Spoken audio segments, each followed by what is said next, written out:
Hey Alexa, play Life in a Fantasy Football World podcast, please. I don't know what the hell you are talking about. Come on. I refuse to play that garbage. Ha ha ha, terrific.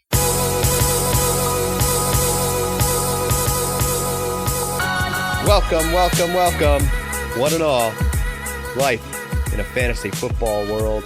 And might I say, that was an awfully good intro. Thank you, Wes, for putting that together because, well, you've grown yourself even more endeared to my heart. Well, thank you. That was, well, don't thank me. Thank Alexa for being such a sassy little digital cat. As always, thank you for joining us. Episode 14 of Life in the Fantasy Football World. Thank you so much for those that have followed us on Twitter. We've had some decent interaction. Still don't have anybody listening, so that's always a plus. I almost listened last week, but then I was like, these guys don't know what they're talking about. Did have someone tell us that we are progressively getting better, so that's good. Today we have a fun episode. We are going to finish off some quarterback rankings. We're going to do a little fun food comparison. Ooh. And then break down my Dolphins and the less important New York Jets. I am Caleb Cartwright, and as always, I'm joined by my vivacious and vagrant vestigial friend who voraciously vows to vilify the vast and varied vespids we've come to know in football, Mr. Westbore. Be honest, did you write that all down? Were you Absolutely. reading that off a piece of paper? There's only one V word I know, and it's vulgar. Thank you. Well, I mean, to be honest, I didn't have to look any of the words up. I just had to put them in a sentence. I knew none of those words except Wes and Boar, so you lost me. In my alphabet, there is no V, X, Y, or Z words. They're too hard for me. Well, did you ever see the movie V for Vendetta? That's kind of what I was embodying, is he liked to say a lot of V words. I know where you're going with it, and I don't like it. Inappropriate. Oh, okay. Now, you listen up. Mm-hmm. You gargoyle Googling groin. Shut up. Dang it, somehow yours was still better. As long as you had a groin in there, it will always come out on top. Thank you again, Caleb. Thank you for everybody out there on Twitter and Instagram. Again, if you're not following us, you can in Life in AFFW. And with what's the word? Further ado. Without further. We don't want any further ado. Okay, so. And you wonder why I don't know any V words. I'm an idiot. Falling apart. Okay, so without any more further ado, let's get into the news. Tyreek the Freak? I don't know what anybody's going to call him at this point. Tyreek Hill has, the charges have been dropped. I guess there's no pursuit of, or charges were never filed. I'm confused by the whole thing. All I know is nothing's happening right now. And all we are understanding is that he should be with the team come training camp. He is a fantastic wide receiver. And is that really all you should say about him? I don't know. If you want my feedback, I'm going to limit it to 10 seconds, okay? I know you guys might think, am I going to go and say, this is great news for Patrick Mahomes. This is great news for the Chiefs. Tyreek Hill's fantasy stock just skyrocketed. Here's my analysis. He's an ass. That's the end of it. That's concise and clear, and I like it. Hey, that's really what he is. Totally agree. I have an ass ranking right now, and he is the clear-cut number one. Like just crack hanging out everywhere? Yeah, at least three quarters or more get you on the list. Ugh. I don't like it. It's absolutely, if he is with the team, the value of Patrick Mahomes and the offense as a whole, to me, does go up. Because he's that kind of player that can take a little dump route to the house or launch down the field. And yeah, he's an awesome player. It's just unfortunate his off-field and his personality is so bad. Is it just feel weird to like talk about fantasy-wise with him right now, like talking him up? Makes me feel dirty. Makes me feel like I need to get a shower, and I already got my shower for the week, so I don't want to do that. I get it. but it's still going to come draft season, and he's going to be on the board, and it's going to be up to draft you. him, Caleb? Only you can prevent Tyreek Hills. Only you. That's enough about talking about him, though. We know he's a good player. We don't like what he's done. We don't agree with him. And a terrible human being. That's it. Let's get back to our rankings. Let's finish off some Wait. I got to ask you something. Does this make Patrick Mahomes go ahead of Andrew Luck on your rankings? No, I still don't think so. You stubborn mule, you. I just like long term. I think Andrew Luck is. They're both probably going to be neck and neck the whole season for all I know. But I just think Andrew Luck has much more experience, much better offensive line built around him, and has the opportunity for success a little bit better than Patrick Mahomes. Even though Patrick Mahomes could just defy all logic again this year. Yep, just curious what's going on, but in that little noggin of yours. Yeah, I'll still keep him at 2. Quarterback rankings, 9 through, well, whatever we have time for. As expected, we differed much greater on our back end quarterbacks than we did our front end. Our 1 through 8, we were honestly very close on altogether. And as we get into this, I think we're going to be close on some and not on others. Which I think is the normal. I think the top tier is pretty close, just different order. I think this is where it gets interesting. And one might say, hairy? An ungroomed ranking in the rating. Why don't we start with our number 9? Wes, you have him at 9. I actually had him all the way up at 7. He would have gotten into my top 8, but things didn't fall that way. Blah, blah, blah. I'm broke. Big Ben Roethlisberger coming in at 9. I will let you talk most about him. For me, he throws the ball so much. Whether he has the same weapons he did or not, he's played with a lot of different receivers throughout the years and has put up big numbers. Now, he's never really had top 3 quarterback performances, but he's always putting up a ton of yards. And with the way this league runs and the way that team is going to run, I just think that he can easily hit over 5,000 yards again. Likely it'll come with 15 interceptions, but it'll still be valuable enough for me to have him in my top 10. I was surprised you had him ranked so high, actually. It made me feel a little guilty since I'm a big Steelers fan. But you might know him better. Maybe I know him a little better than you. Oh. I call him Benjamin. What do you call him? Mr. Roethlisberger, you idiot. God, so formal. So listen, I don't have numbers to throw at you, but this is my gut feeling about the guy. I think people have him. I think he's the 13th ranked quarterback, which means in a 12-team league, he's not even a starter, which I think, whatever, fools. But I think he has something to prove this year. If Roethlisberger has anything, it's an ego. And you get rid of Brown, you get rid of Bell.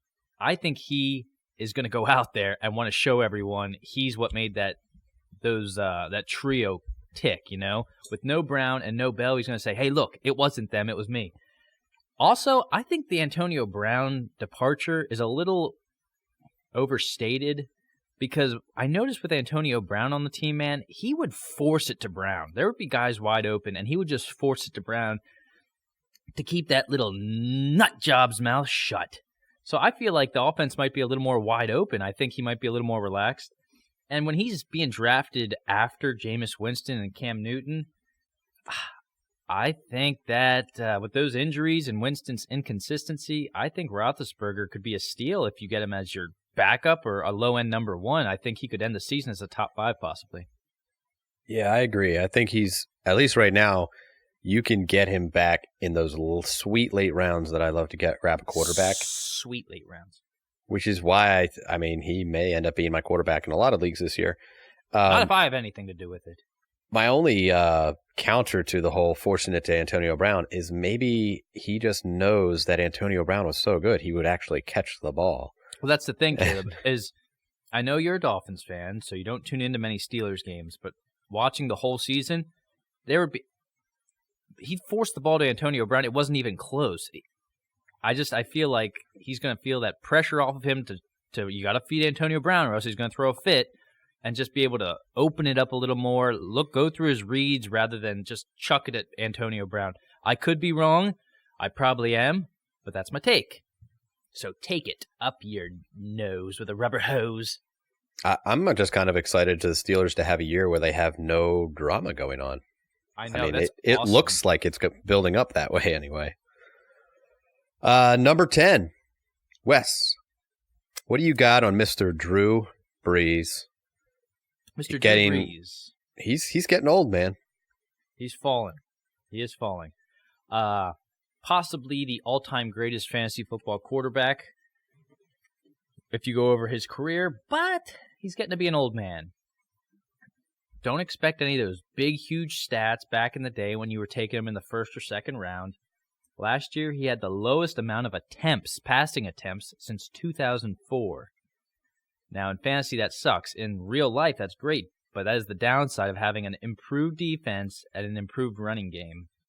Last year, Drew Brees had 4 single-digit fantasy point games. That's not good when you're looking for a quarterback to give you production. I hate to say it, but I don't see him anything more than a fantasy backup this year. Now, he has great weapons still. It's just, it sucks a little bit because his weapons are his running backs. So I feel like the Saints know he's getting older. They're going to almost do what the Patriots are doing. You got an old quarterback, experienced quarterback, short passes and run the ball hard and play good defense to try and preserve him. So I think Drew Brees is not – I think you're going to see his stats slowly decline to the end of his career because you got a good defense. You're not forced to put 40 points on the board anymore. You got a great running back. You're not forced to throw 50 times anymore. I think you're going to see that show up this year in fantasy. Yeah, I can see that happen, and that's, I think, why he's dropped so far. A lot of people still have him up at like 6, 7, and he may do that. There will be games where he has the weapons to accomplish that, but like you said, they don't have to rely on him that much. Jameis Winston is a difficult one for me. We both have him at 11, so he sits at 11 in our rankings, and my problem with Jameis Winston is that throughout his career, he has not been that great over a season. Now, he's dealt with suspensions. He's dealt with injuries. Last season, just under 3,000 yards, 19 touchdowns, 14 interceptions. Year before, 3,500 yards, 19 touchdowns, 11 interceptions. Nothing that you're getting that excited about. Certainly not a top 12 starting quarterback. He does have some very big games, and he has arguably one of the best receiving cores in the league right now. So everything's set up for him to win. Bruce Arians is there, ready to put his high-powered offense into action. Can Jameis Winston step up? That's hard to say. I almost feel like I have him ranked too high, but I definitely think his potential is here to be at number 11. I don't see him going much higher than that by the time the season is over, because now this is his 5th year. And an interesting stat is that he already, with 88 touchdowns in his career, holds the franchise record for Tampa Bay for touchdowns thrown by a quarterback. Well, yeah, funny. He probably did that in like the 3rd week of his rookie year. Yeah, so Okay. he does rush some, which is nice. Which is nice. Bruce Arians coming in. He's got all the pieces in place for a big season. Like you said, awesome receiving core. Godwin, Evans, an up-and-coming tight end, O.J. Howard. So he started 19 games the last 2 seasons. He's almost thrown for 6,000 yards in those 19 games that he played from beginning to end, and almost 35 touchdowns. Those are pretty good stats. But it was only 19 games in the last 2 years, and that is because of suspension, injury like you were talking about, and just being inconsistent and poor play. He was beat out by a lumberjack last year. That's not good. So I think we have him ranked so high because the skill is there, the pieces are there, the coaching staff is there. Everything is set up for a huge year this year. So if he's your backup, he probably has one of the highest ceilings of a quarterback this year. But he also has a pretty low floor. So it's a very volatile pick if you take him. But if he's your backup, what do you got to lose? Where you have to draft him, unfortunately, you would end up you're going to take 2 quarterbacks within the top 10 rounds, right? Some people do that, obviously. But yeah, if you draft him as your starter, you're definitely going to take a second quarterback or be streaming somebody. More like Marcus Mariota. Take both of those guys. Sorry. Cam Newton falls in at number 12. Wes, you have him at 14. I have him at 11. If it was a healthy Cam Newton, he would be far and beyond above Winston and Breeze to me. Because of his running ability, he has had very successful fantasy seasons. Even last year, before his shoulder issues, he was a very, very, very valuable fantasy quarterback. A lot of people don't like Cam Newton. I don't like his personality much myself. But the tricky part is if his shoulder is healthy and he can actually throw the ball, he does have some weapons. Christian McCaffrey, the main one. If McCaffrey's catching 100 balls in a season, you're going to have some value there. But he also runs a lot. Now, obviously, he gets injured a lot when he runs. That's another difficult side of it. Personally, I don't see myself drafting Cam Newton because of his risk. And I don't know about you, Wes, but the other quarterbacks around, I feel more safe about taking a risk on. Yeah.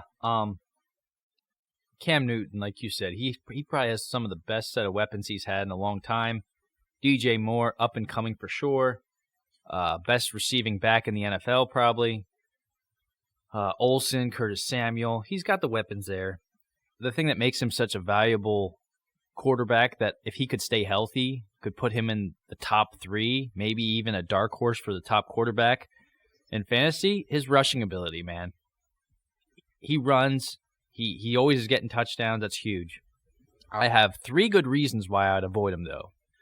Injury, number 1. Number 2 is he gets injured. And number 3 is he tends to get injured on the football field.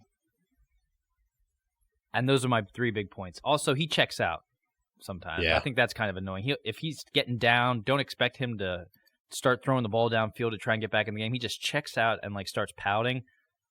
Even though that's not a great personality trait, that will show up in fantasy football when he starts being a knob job behind center. Yeah.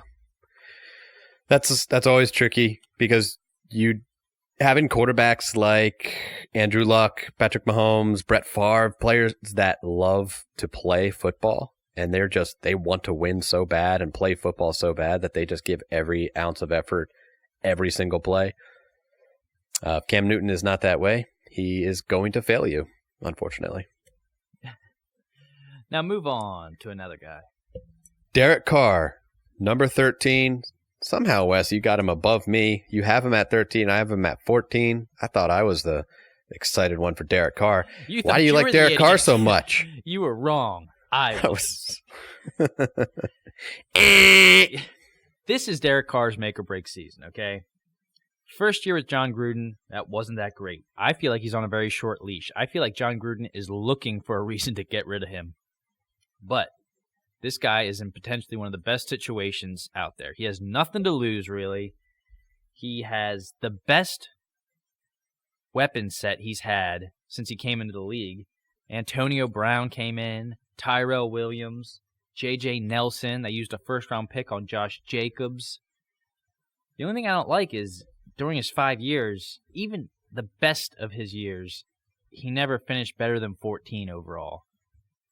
I feel like he has the potential, but last year he was throwing to guys like Seth Roberts. I mean, who's going to succeed in that kind of offense? Now he's got arguably one of the best wide receivers of the decade.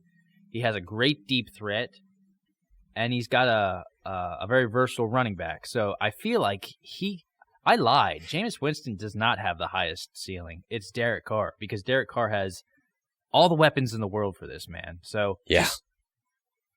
He could finish outside the top 20 for sure, and the Raiders could go 4-12, or they could go 10-6, and Derek Carr could be a top 7 quarterback because everything's starting to jive on the offense.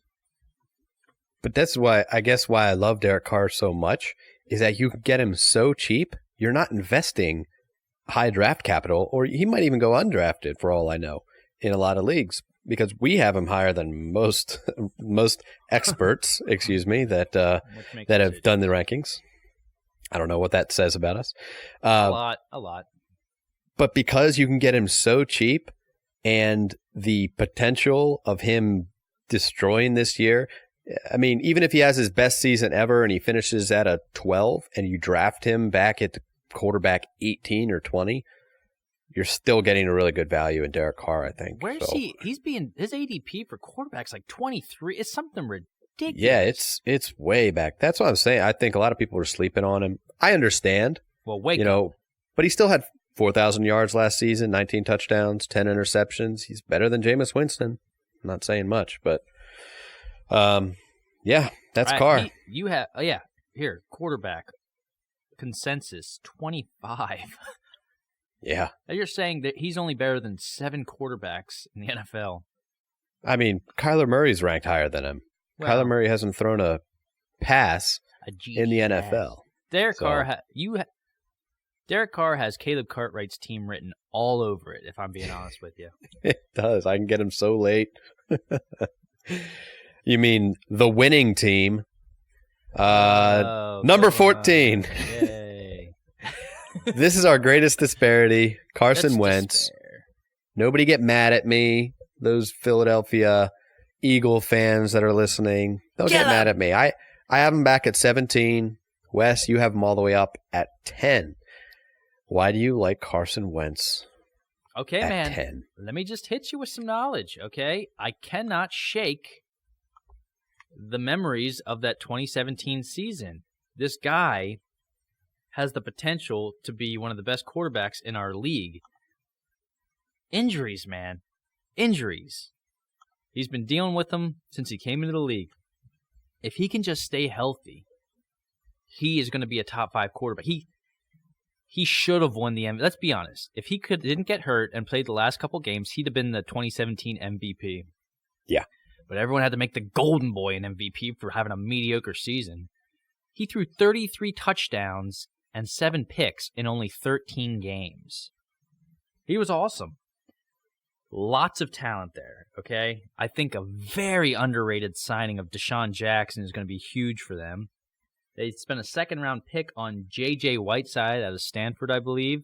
He's going to be another weapon for Carson Wentz. Jordan Howard's back there. They got that Penn State running back. I forget his name. This is going to be Wentz's best opportunity. Hopefully he's coming in healthy. Now, hopefully. This ranking changed completely if he's not healthy coming into the season. Eagles obviously think he is and think he's going to be the best long-term choice for them because they gave him a chunk of money, a chunk of change. So he's going to be their franchise quarterback. This ranking should have an asterisk next to it because if he's healthy, expect big things. The only thing, it's not weapons, it's not skill, it's not scheme. The only thing that can keep this guy from being in the MVP discussion is injuries. All right. I can't really argue against anything you said. You're damn right you can't. But that's probably why I have him ranked so far back is that I just don't think he'll play a full season. So you're not going to get the MVP season out of him. You never know. I mean, lots of quarterbacks have injuries and then come back eventually. Even Andrew Luck, I mean, he basically took 2 years off. But I don't think this is Wentz's year. Maybe the year after. And now he's gotten paid bazillions of dollars. 2 zillion, actually. He's going to relax. We're going to finish this off with a Mr. Philip F. Rivers. That's not his middle name. I don't really know what his middle initial is. Rivers. Wes, you have him at 15. I have him at 14. We're pretty consistent on him. Philip Rivers is a great quarterback. He really is. M. Rivers, actually. Philip M. Oh, well, I was close. Yeah, you were in the same alphabet. So, Philip Rivers, obviously, everybody, me personally, I hate these quarterbacks that seem to play so well on seemingly bad teams and never make it all the way. But for his career, he has almost 55,000 yards, 95.6 passer rating. Last year, he had 4,300 yards, 32 touchdowns. The year before, 4,500 yards, 28 touchdowns. Always a top 10 quarterback, it seems. So why do we have him ranked back at 15? Honestly, I don't know. He should be ranked higher than this. He still has Keenan Allen. He has Hunter Henry. He has Mike Williams. That's an awesome receiver and going to blow up this year more. So there's no reason why Phillip Rivers should not roll in and have another season where he's getting 4,000 plus yards, more than 25 touchdowns, 10 interceptions, and be a very good quarterback. For me, if it's coming down to I have to draft Derek Carr or Phillip Rivers, I think I'm going to have to take Phillip Rivers, even though I have Carr ranked higher. I think Carr has the higher upside, but Phillip Rivers is a good quarterback, man. I feel bad for the guy. Well, then your rankings are fraud. Oh, yeah. That's what I am. So Phillip Rivers is your boring, safe pick. He's not an exciting, high ceiling kind of guy. He's going to get you very steady stuff. He hasn't thrown less than 26 touchdowns since 2007, which when I heard that, I'm like, okay, that's not that long. I forgot. It's like 2019. So that's 12 years. He hasn't thrown less than 26 touchdowns. He's thrown less than 4,000 yards just once since 2007. He had fewer than 18 fantasy points only 3 times last year, and he has Hunter Henry coming back healthy, and he his tight ends in the end zone. So yeah, very safe pick, Phillip Rivers. People sleep on him every year, I feel like. And yeah, he could be a great backup for you, or if you're like Caleb, you could get him in one of the last rounds, and he could be your steady starter for the year. Hey, man, there's always quarterbacks back here that end up finishing top 10, so who will be laughing then? Probably you. Not me, because my quarterback will probably be injured, and I'll be crying. Hey, you had 2 awesome quarterbacks last year, so you can't even say 3, anything. Actually. At one point, I had Andrew Luck, Patrick Mahomes, and Ben Roethlisberger, and I still lost in the playoffs. Thanks for bringing it up. Injuries are a turkey. Yeah. Injuries are a real mother. There's a lot of things I want to say, but I don't want to get lewd. Yeah, we're going to get, suspended because we're not listed as a explicit. So, hey, next, Wes, what's your favorite food? By the sounds of it, ice cream. Yeah, that's right. We're going to do some food comparisons to some players, whether good or bad. They might get under some people's skins. They might make you throw up. They might give you diarrhea. But that's what food is all about. Wes, do you want to start us off? Yeah. I'm actually going to pick up right where we left off with Phillip Rivers. He's not going to wow you. Much like he is my bowl of rice. Okay? Can I tell you why? He's not going to wow you with flavor. You're not going to crave Phillip Rivers. You're not going to starve, though. You can survive with Phillip Rivers. He's not going to lose you games. He's not going to win you games. Like rice, you can survive off of it, but don't expect bursts of flavor. Let me just go over a few stats from Phillip Rivers. Last year, here's some of his point totals, fantasy-wise. 28, 22, 17, 21, 21, 20, 17, 19. Low 20s, high teens all year. Very consistent, very sustainable. Do not expect 40-point games from him. Don't expect 8 or 9-point games from him. Just steady rice man. Go ahead. It's funny you made that comp because my first food comp is Tom Brady. And not a bowl of rice, but a bowl of stool. Plain mashed potatoes. Mashed potatoes with some salt on them. They're fine. Everybody seems to like mashed potatoes, but you're not spicing it up. There's no pizzazz. He is kind of like Phillip Rivers. Phillip Rivers might be a little bit better, so if you like rice better. But Tom Brady has been a fantastic quarterback in times past, but now, like you said with Phillip Rivers, he's not going to win you games. He's not going to lose you games. He's going to get you an appropriate amount of points. And that's about it. I mean, you're being sustained. You have a quarterback that you can play and know that he's not going to bomb, but never going to get any spice or thrill out of it. That's some plain mashed potatoes. Nice.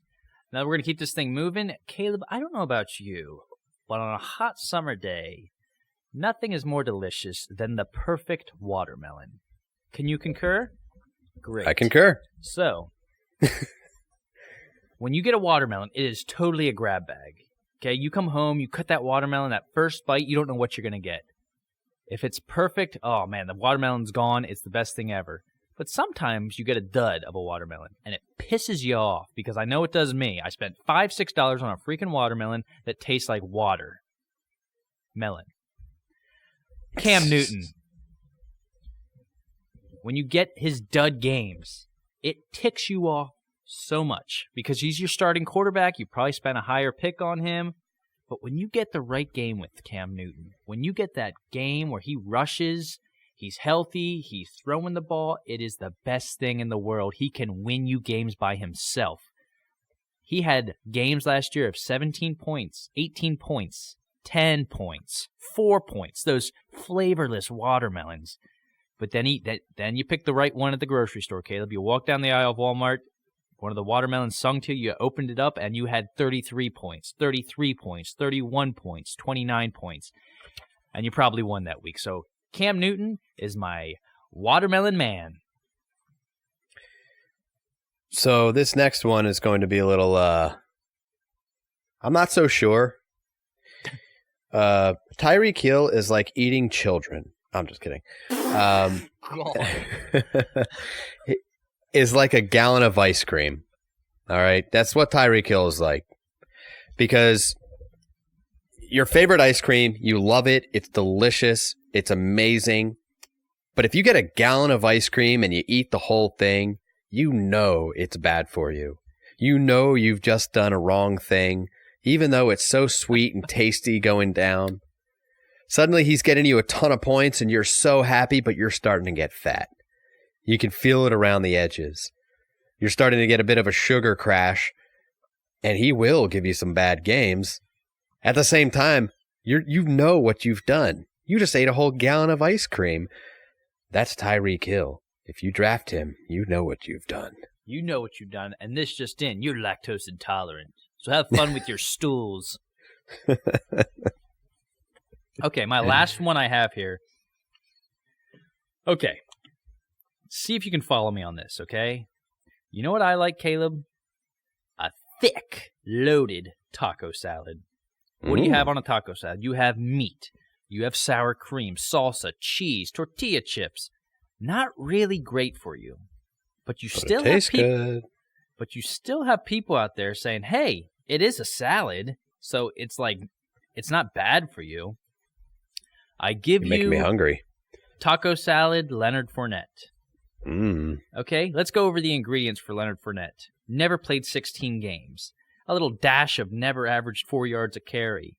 Add in a helping of never had double-digit rushing touchdowns with a little bit of never had more than 36 receptions in a season.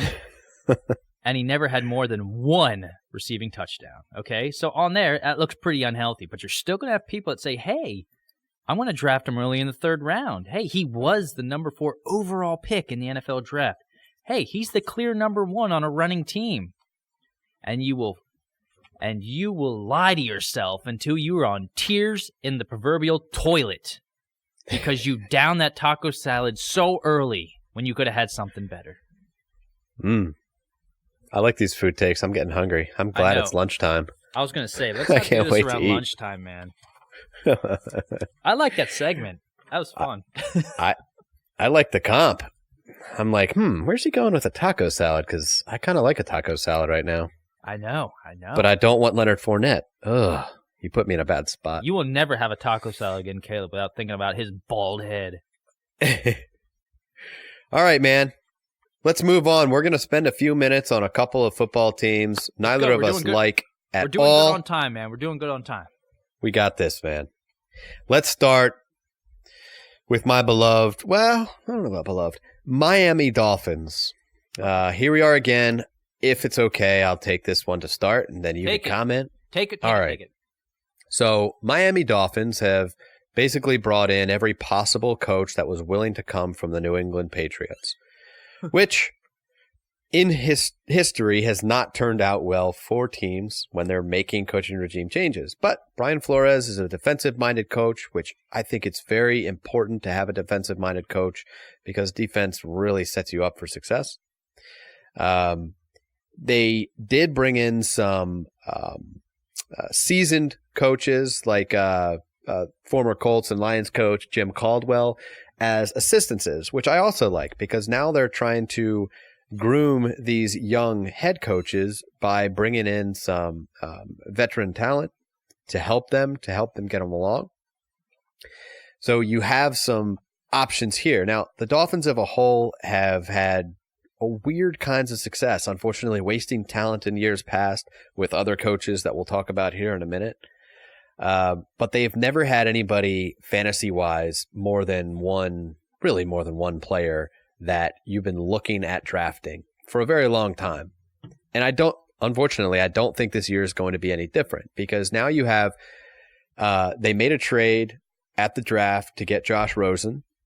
Ryan Fitzpatrick has been looking studly in the OTAs, but that, again, doesn't mean anything. Thick, man. He's been looking good. So does that mean Ryan Fitzpatrick is going to be the starting quarterback? We don't know.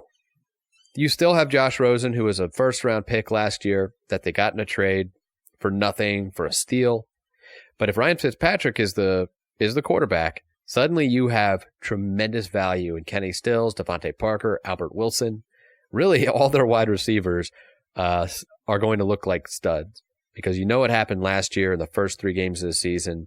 Ryan Fitzpatrick will turn at some point, but until then, if he's a starting quarterback, you have to pick up their wide receivers. So suddenly the offense is more valuable because we don't know exactly what Josh Rosen is.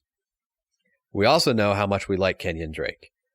And it looks as though Kenyon Drake is going to be the starting running back. Now, I don't think that means 200 carries, but to me it does mean 190 carries, 50, 55 receptions, and double-digit touchdowns. And so he can give you tremendous value when you're getting him back, 24th running back, 25th running back commonly. We have him a little bit higher than that. Kalen Ballage is behind him, who could take some carries, but Kalen Ballage is not a pass-catching back. They did draft 2 running backs in Myles Gaskin and Kenneth Farrow, and they also have Mark Walton that they picked up, who can't stay out of jail, apparently. So there is some young talent behind Drake, but to me, in a rebuilding season for the Miami Dolphins, they are going to rely on the players that they know that are going to fill seats, and Kenyon Drake is a very popular player on that team. Now, I am very curious whether Ryan Fitzpatrick or Josh Rosen is there because a lot of people are high on Mike Gesicki this year. And he could have value, but Ryan Fitzpatrick does not like throwing to the tight ends, so that takes him down a little bit, but you can probably get him cheap or even pick him up after the draft as a valuable tight end. Again, they're really looking towards next year, so don't put all your eggs in the Miami Dolphins basket, Caleb. Yeah, Caleb. And go for somebody else.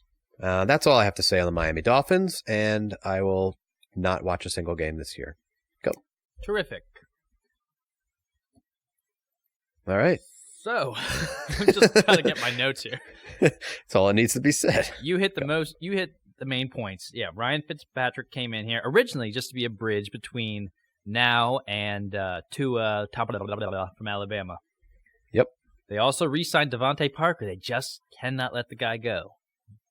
They still trust in Devontae Parker, which, I guess, whatever. They brought in a very underrated signing, in my opinion, Eric Rowe from New England. I think he's a favorite candidate to start opposite of Howard at cornerback. The draft, man. I've been saying this all year. The Dolphins are going to be contenders in like 2 or 3 years. They are doing everything right now. They're throwing out the stupid big-name free agents and throwing big money at those guys like Mike Wallace and Ndamukong Suh, blah, blah, blah. And they're just building through the draft, making smart signings. This draft was huge. Christian Wilkins. The more I hear about this guy, the more I love this pick. They needed help with the pass rush.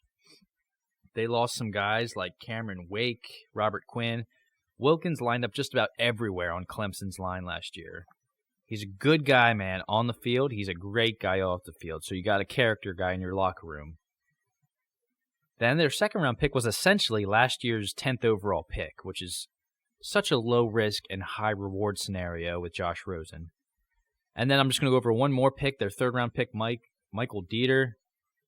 He's as solid as they come. He might not have a high ceiling, but he's going to come in. He's your lunch pail, blue-collar kind of guy. He started 54 straight games at Wisconsin. He played left tackle, guard, center, very versatile on a team that needs versatility on that offensive line. They're building from the defense, man. That defense is going to be something great here in a couple of years. They got Howard at cornerback, Fitzpatrick, not Ryan. What do you say, Minka? Yeah. Like a mink coat? Yeah, their first-round pick last year. Rashad Jones, man, it's just... And the defense was second in picks last year, so they're already a pretty good defense, at least on the back half. Their pass rush needs help. That's why they obviously drafted Wilkins with their first pick. The watch and avoid. You already covered Drake. You knew it was going to be Kenyon Drake. You at home knew it was going to be Kenyon Drake. I'll keep it brief. He has a coach that finally believes in him, that wants him to go for those big plays. Gore's gone. Opportunity is there waiting for him. Opportunity is saying, Drake, I'm over here. Come over here. 4.5 yards a carry last year. 9 yards a catch last year. I think we went over this a couple shows ago. Fantasy points, a touch. His was better than Barkley and Christian McCaffrey's, and he was only 0.05 away from Gurley. He needs opportunity, man. He may not be the number one running back this year, but if he has more opportunity, I think he's going to open up a lot of eyes. You avoid Devontae Parker, man. He never caught more than 4 touchdowns. He's never had more than 750 yards, and he's never played in 16 games. If Fitzpatrick wins the job, maybe a late-round flyer. If Rosen wins the job, I would never consider drafting him. Going to the over-under, 4.5. I don't know how you don't go with the over here. 15th, they're right in the middle of the road with their schedule, 15th easiest schedule. I could see them going 6-10. If Fitzpatrick wins the job, they could go 16-0 or 0-16. I don't know, but I'm gonna do the over here. I'll take the over too, but at 5-11, I know we're taking too many of the same picks, but it's hard to pick a team to go 3-13. I mean, that's or 4-12. Well, I can't take. Oh, okay, it's 4.5. You said so. It's just hard to pick that in any team, no matter what team it is, because it doesn't take a lot to win against other bad teams. So, yeah, definitely not a lot of wins. I'm not excited to watch this year, but, you know, I love Drake enough, as you know, as well, that I will try very hard to have him on all my teams and then regret it. So that'll be great. Not if I regret it first. Next. If I was you, I'd be excited about seeing how Rosen fits in with that team. Don't expect playoffs, but yes, you could be looking at your franchise quarterback for the next 10 years, or the worst thing that happens if you bomb this season is you get the top quarterback in the draft. So yeah, you might be in a depressingly great situation. So what's the worst that happens, though? If Rosen throws 20 touchdowns, 10 interceptions, 65%, completion percentage, and is fine but not stellar, I mean, doesn't that confuse it more, though? Ask the Arizona Cardinals. Oh! Yeah. Get out of here. Yeah. The New York Jets, to round out the AFC East, the New York Jets is a football team. Wes, you start on them, and I'll cap it off this time. Okay. So let's go over their signings this year. They signed Curtis Martin to... Oh, shoot. That was from a couple years ago. Sorry. Le'Veon Bell, they signed. 4 years, $52 million. Big signing for him. Did they overpay? Perhaps. C.J. Mosley, 5 years, $85 million. Overpaid, but you had to. Jamison Crowder, they got their new slot receiver, and they were one honest guy away from getting Anthony Barr, too, but Barr kind of... Mm-hmm. I think he was using him as leverage for the Vikings, so real D move, Anthony. In the draft... He got paid. He did get paid. Quinnen Williams, arguably the best player in the draft. I mean, if the Cardinals didn't go with Murray, it was talks that they would take Williams. Great pick. They didn't trade out of it. They didn't do anything Jetsy and stupid. Their second-round pick, that was part of the Sam Darnold trade. And their third-round pick was Polite, an edge rusher, which they need desperately. Not a super exciting draft. But there is lots of hope for this team. There's lots of potential. Lots of it. Sam Darnold has these weapons, man. Robbie Anderson, Jamison Crowder. I don't want you to forget about Quincy Enunwa. Is his name? Enunwa. Don't forget about him, Caleb. I knew you did, so I'm just reminding you. Chris Herndon, that tight end, you know him. He's up and coming. And Le'Veon Bell. This offense is going to sink or swim with the development of Sam Darnold, but I think he showed enough last season to see that he might be the guy for the Jets. The defense, we talked about they got Jamal Adams, the captain of that defense, man. They got a good linebacking core now. I mean, they got the pieces in place, but they are the New York Jets. You can go on your little spiel, Caleb, then I'll get into my watch and avoid. Yeah, it's a very curious team because they do have a lot of players to me that are like, it's worth drafting them for the potential. Robbie Anderson, like for one, Chris Herndon, it's worth having them on your team because they could do very well, but it does rely on Sam Darnold. What I thought was interesting on the depth chart is they actually have no second string running back. All the other running backs on their team are listed as their third string backs.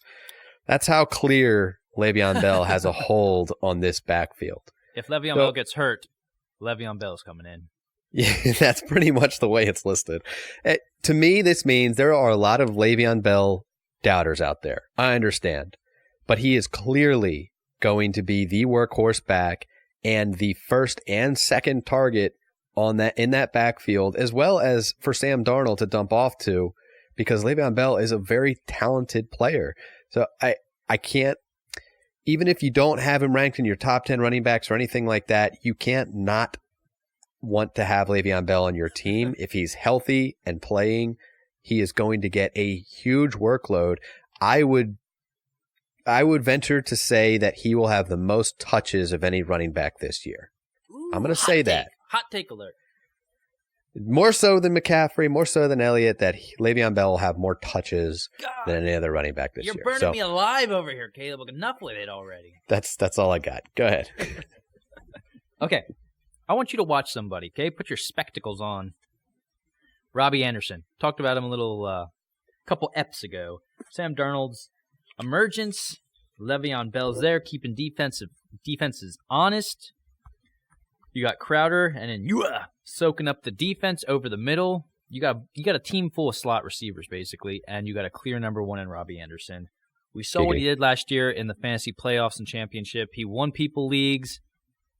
He's with an up-and-coming quarterback. I like him a lot, especially where he's being taken. Avoid Caleb's hot take, Le'Veon Bell. Don't listen to him. Listen to me. Late first round, early second round. That's where you got to draft Le'Veon Bell, okay? I like Le'Veon Bell. I don't like him that early. He's not behind the Steelers' offensive line anymore, okay? Le'Veon Bell is famous for his patience behind a line, right? Well, listen up. He's like, okay. I'm listening. Listen. I needed confirmation you were listening. In the 4 out of the 5 years he was with Pittsburgh, he was running behind a top 8 run-blocking offense, okay? Offensive line. The Jets' offensive line is a mess. He is not going to have the time to do his little dancing, looking for the holes. He's just going to have to hit whatever he's got there. He's not going to have that opportunity like he did. Like you said, he'll get the touches. He'll get the catches, man. But defenses don't have to worry about Roethlisberger throwing 500-600 times like they're going to have to do with Sam Darnold. Sam Darnold's not going to throw near that. So he's on a whole different team. He is Le'Veon Bell still, but this is a guy who hasn't taken a hit since the end of 2017. This is like a comp to a guy that got hurt, at the end of 2017, missed the whole year and came back. Wouldn't you be a little timid to get him, wondering if he's in football shape? There's just a lot of red flags for a guy that people have to take in the first or early second for me to jump in that pool of stool. Yeah, I guess that's the difficult part because where he's being drafted right now, around James Conner, DeAndre Hopkins, Melvin Gordon, in those areas. Yeah, I mean, there's some good players. Exactly. 7.5, Caleb. Over or under? What do you say? What do you say? What do you say? I'll take them at 8 wins. Yeah, I'll take the over. I don't think they're going to be stellar this year, but I think they'll win. They'll win some games. Well, my friend, you and me finally will bump heads on this. Under. Oh, this is like only our second disagreement. I know. They do have the second easiest schedule, which we've talked about. The strength of schedule is a little skewed right now because we don't know how teams are. But 7.5, I could see them going 6-10, 7-9 on the right track, but I don't see them hitting 500. I see them being a disappointment.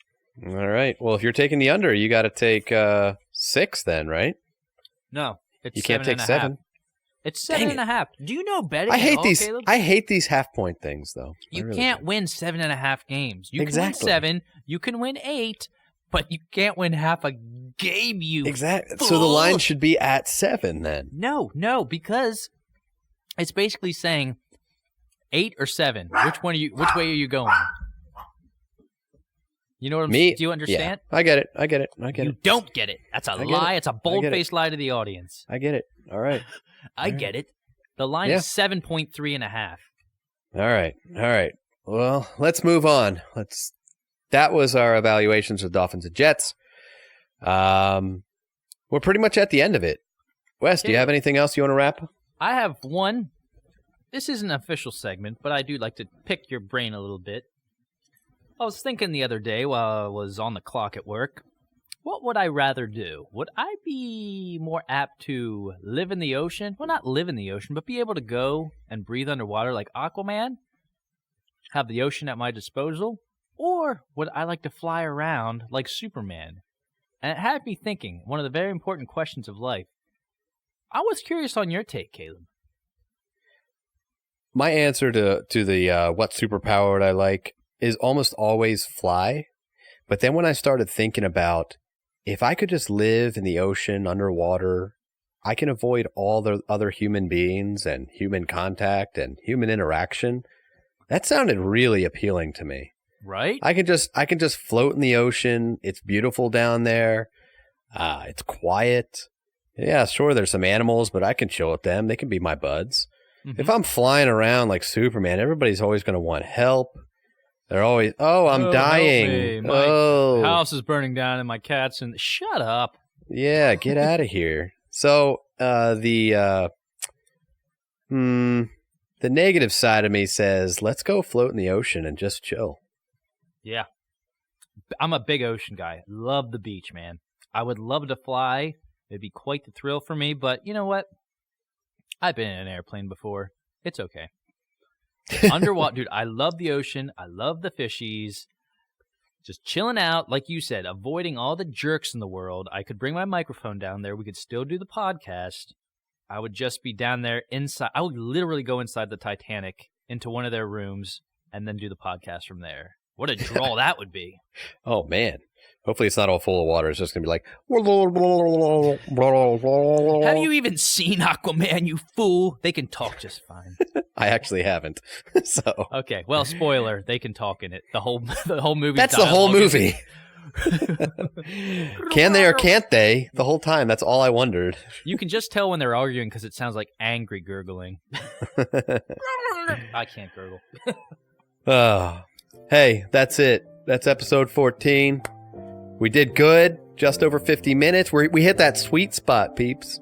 We hit it. Sweet spot. But listen, if we don't shut up in a minute and a half, we'll hit 55 minutes, and I don't want to do that. So let's just talk for another 10 seconds. Say our goodbyes and yitty yitty yas.